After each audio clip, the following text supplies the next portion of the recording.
box and whisker plot here, we're going to draw our diagram on here. They didn't give us an axis, so I've drawn it on.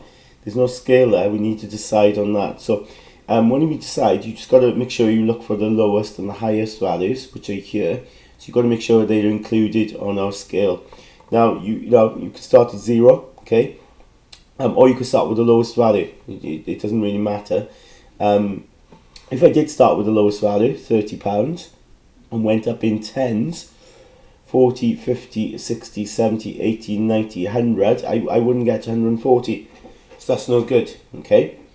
So I need to go up in 20s, essentially, in order to do this. So I've looked at this, and even though going up in 20s, it'll all fit in if we start at 0, okay? So we could start our scale at 0 to make it nice, go up in 20s, and it will then fit so that we get actually 140 right at the end, okay? So there's a nice scale for us there.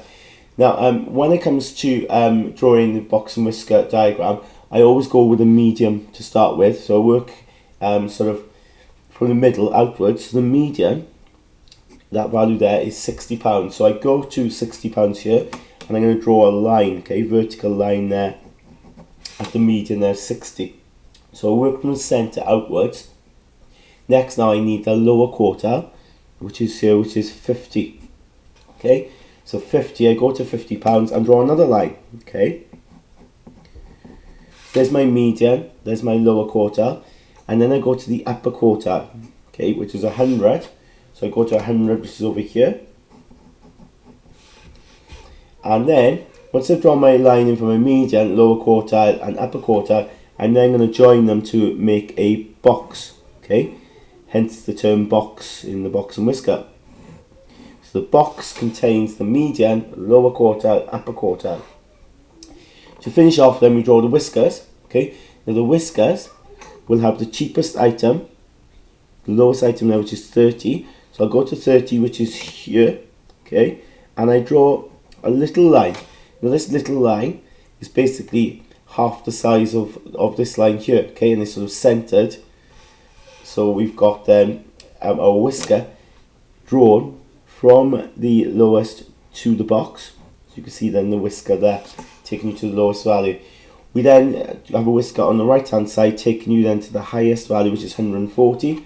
So again, at 140 here, draw a little line, join that then to my box.